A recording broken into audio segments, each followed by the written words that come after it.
curious. I'm from America, from Cleveland, Ohio. It's hard to tell from your Portuguese accent. I know, right? Yeah. Online there's all this upsurge in like anti-Semitism in terms of like the Christian like who hate the Jews and stuff, like Candace Owens, Nick Fuentes, all these Yes. people. Do you think it's a big surge now because of like we're at the doorsteps of Mashiach and like they have to fight it as much online to kind of go against the Jews, or just that's just how it always was, but now it's more online because we have social media and all that? So let me reframe that and let me suggest it and see if I can persuade you of this. What I think we're observing rather is a complete polarization, that people either love Jews or hate Jews and there's no one in between. Right. You and I know if we stood on the streets of in Antwerp, in London, in Manchester, Hashem Yerachim, if we stood there and asked Goyim a question, what do you think about Jews? This is a thought experiment. The only rule in this game is that the person has to tell the emes. So you know and I know that people are going to do one thing. They're going to say something very strong. Either I hate Jews or I love Jews. Look at the United States. Look what's happening. Right. October 7th happens, the most horrible thing in any of our lifetimes, and a visceral iteration of anti-Semitism explodes that we never saw since the Holocaust. After the Holocaust, at least they put the Germans on trial. They didn't put Israel on trial. That's an unbelievable thing. So what I'm suggesting is don't just look at Candace Owens. What I think happened to Candace Owens was, I think everyone is missing this point about her. I don't know her personally, Right. but there's a big, big thing. She worked with Jews, and now all of a sudden she's like, Everyone missed this, and I don't know why. Now, I'm sure I'm not the only person to say this, but here's the real truth, and everyone missed it. It's like it went by and everyone ignored it. right, Her husband. right, super Catholic. He is from an iteration of Catholicism that rejects the Second Vatican Council. That's very important. There aren't many British Catholics, right? Aren't they like the Protestant church typically? So like. The fact So first of all, the array of people in the United Kingdom are atheists. That's number one. Okay. Just the Queen, or the King now. So he's officially the head of the Anglican Church of England. But what really happened there, I saw this coming. Her husband is not Stam a Catholic. I don't remember his name. But he, Dafka, belongs to a version of Catholicism like the Mel Gibson type, where they hold that the last Emesnika Pope, the real last Pope, is Pius XII, Hitler's Pope. They hold that what Pope John the 23rd did, convening the Second Vatican Council, and in it, there's one document, it's the shortest document of all, called Nosha Atet, which means in our time, which officially rejects anti-Semitism, and removes the references to the perfidious Jew from the Good Friday liturgy and says that it's also to be anti-Semite, and the Jews who killed Jesus were Jewish, but they have nothing to do with Jews today. You cannot hold the Jew today responsible for what was done to him, and they were anti-Semites, so they managed to reject it. You know, when he convened the second, he was a nice guy. He was a good. They call him the Papa Bueno. He was a nice Pope because he was really the reaction to Pius XII. So what happened was the Arab world went crazy when the Second Vatican Council was convened, and then they had this Nostra Aetate, this document. It literally means in our time, which now is saying that Jews are not anti-Semitic. The Arab world went nuts, and they fought against it with the Catholic Church, saying, well, how could you put out such a document? So they had to come up with all kinds of compromises. They would go this way, go that way. And ultimately, they came out with the very short document that we have today. So therefore, I don't know her, but I do remember this. Years ago, she used to be a Protestant. Right. She was Reformed theology Protestant, kind of like a Calvinist. And I remember when she had her first baby, she had a necklace, gold necklace on it that said Ima. You watch. And I actually commented, I said, look how nice her necklace is. It says Ima when she had her first baby. But at that time, she didn't have the same religion as her husband. Right. Her husband is from the Roman Catholicism that rejects this Pope, and all the popes since Pius XII, they hold that this Pope is an apostate. The same thing as Mel Gibson. And so this iteration of Catholicism is very anti-Semitic. Now, there's some Catholics who like Jews. Oh, they love Jews, yeah. but they hold After this. October 7th, that coworker they- was like right. hugging me, like, I'm so sorry. Sure, but they don't belong to that iteration of Catholicism, and that's what I miss. Now, What happened also is there was no doubt Jewish people that said things to her that they shouldn't have, and there were other things that were going on that I'm not aware of.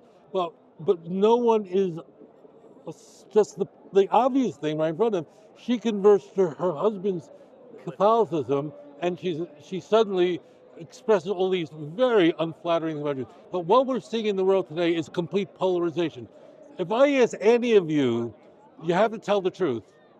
What do you think of the Chinese, the most successful race in the world? Government of the people. No. If I ask you, Chinese people, 1 out of 3 people on this planet is Chinese, racially. It's a very successful race. I ask you a question, what do you think of Chinese people? So the truth is that you would say to me, I don't know. I don't think any of us have a very strong view of Chinese people. They seem like nice people, hardworking. I don't know. This is the most successful race on the planet, and no one has an opinion. They make good food. I don't know what. What do you think of Japanese? A big country. Japan is a very large country, huge. What do you think of Japanese? I don't know. They're not bad. I don't know. They're okay. Because the Jews are 1% of the world's population, and the whole world loves and hates us. Now, if you ask people on the streets of Miami, non-Jews, the streets of New York, non-Jews, London, Manchester, Antwerp, what do you think of Jews? They're all going to say, I don't have an opinion. You and I know, it's Shek of a Chazah. They all have an opinion. They either love Israel or hate Israel. And that's what you're encountering. We're living in a time where you have to pick sides. Now we're going to go back to the Torah. What does it say in Genesis chapter 12, in Bereshit, Perek Yud Beis, HaKadosh Baruch Hu tells Avraham Avinu, he says, I will bless those who bless you. I will curse those who curse you. In you, all the families of earth will be blessed.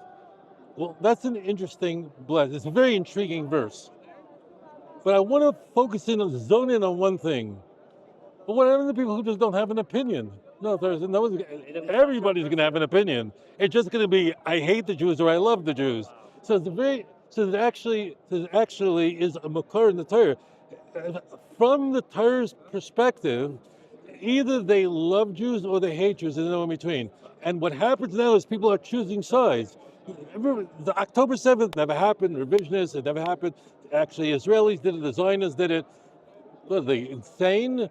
What, are they insane? The Hamas was bragging. The answer is they just hate Jews. So we're living in a time where, and this is what Torah says, they're either going to love us or hate us, and there's not going to be people who treat us like the Chinese or the Koreans. Korea is two countries in the Korean Peninsula. What do you think of Koreans? I don't know. I like them. Fine, I like them too. They're all right. The Chinese, all right. Really, just all right. And you're telling me the truth.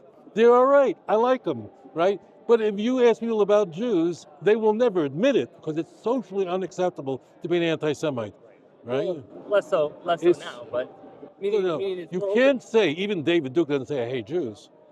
There's some people who say it. Yeah, if you say it, you become a weirdo. Right. Means it's true, of course. There are a guy like Fuentes. Exactly. Yeah. So he's a weirdo. He's got followers. I mean, he's got No. online, I'm not saying he doesn't. Right. Who are his followers? Those who are unwilling to be a shaita and open their mouth. Right. Who won't show their face. Right. So that's the point. Right. So right. But in economy, so if you can't say today, I hate Jews, and be socially accepted. You can't do that. She has to say, no, I don't hate Jews, I just those that are alive. That is fine. No, they have to say, I just hate Zionism or Shmayanism and all these kinds of things. They're using Zionism as the way we're doing it. So we see what the Torah says. Now, I'll tell you something very interesting about it. The Torah says a very interesting thing. On this pasuk in the Torah, the Torah says, I will bless those who bless you. It's the same word, bracha, right? But what are the next words in the pasuk? Umekalelcha, what's the word? Aor. The Torah says, Umekalelcha aor. Whoa, what happened? What does mekalelcha means? Those who curse you, aor, I will curse. But why did the Torah change the word totally? They have to know that biblical Hebrew, Lashon Kodesh, is 8,800 words. It's a very small language. There's not many words. It's not like English, a crazy language with 1 million words. There's less than 9,000 words. And the Torah changes the word Umekalel ha'or v'seis. And the Torah, when it talks about blessing, it says, I will bless those who bless you. It's the same word bracha. It's a berach. It's the same root, same shirish. But when it comes to cursing, the Torah changes it. So it's a very interesting what's going on. Umekalelcha. So the word mekalel means to curse in a conventional sense, to curse. L'mashal, the person who curses God in Leviticus 24, the boy who curses God from Shevet, his mother's from Shevet Dun, who took a mitzvah, right? So Mekalel in the Torah means mamish to curse. But what does Aor mean? So it means also a kind of curse, but it's a different kind of curse. What kind of curse is it? Aor means, is the word light in there, or. Right, or. So Hashem is saying, you might give up on those who curse you, but I'll never give up. I will shed light on them. I'm not going to give up on the anti-Semitism. And that's why I don't give up on anybody. I don't give up on anyone. I want every person to do tshuva. Some people I really can't stand. Some of these Christians are really chayas and behemoths. They're wicked people. So it's not my job. That's between them and God. My job is to spread Torah. And I hope they'll do tshuva because it's Mekalel Ha'or. But there's not going to be in between. We're never going to be the Japanese or the Koreans or the Chinese. We're never going to be that. That's why. Look at what's going on with Israel. The United States is shipping to Ukraine weapons, Gavaldic weapons. No problem. Take all the weapons. Doesn't say don't bomb civilians, do bomb like this. You should have built like this. No restrictions. Go take as much bombs as you want. Bomb and bomb away. No restrictions that it's genocide, shmenocide. No restrictions. Go ahead.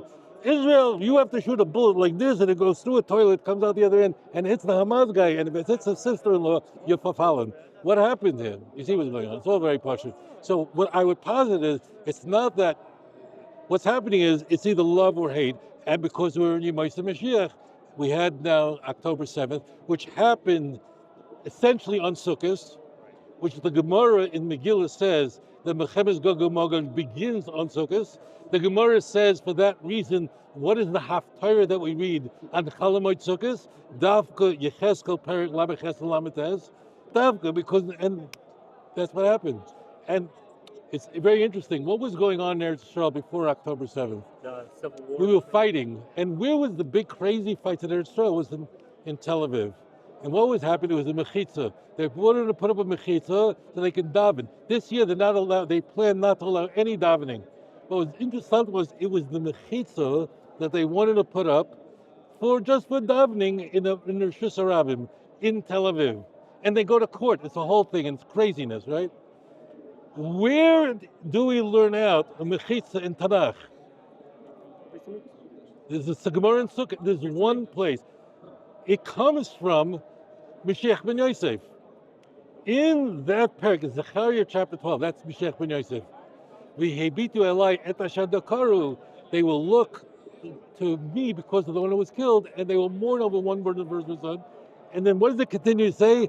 And everyone will mourn over him. The men will mourn, and the women will mourn apart. The men, and the Zok the Gemara, what is it? Madach, that men and women, b'shas hesped, in the time of mourning, can't mourn together. Al achas kama v'kama, men and women can't be misval together when it's not a time of avail, it's not a time of mourning. So it's interesting that it's not a remez, it's beferish. The only time in Tanakh where we're told that men and women are supposed to daven as separate is davka in the pasuk of Mashiach ben Yosef. If you enjoyed this program, please like and subscribe.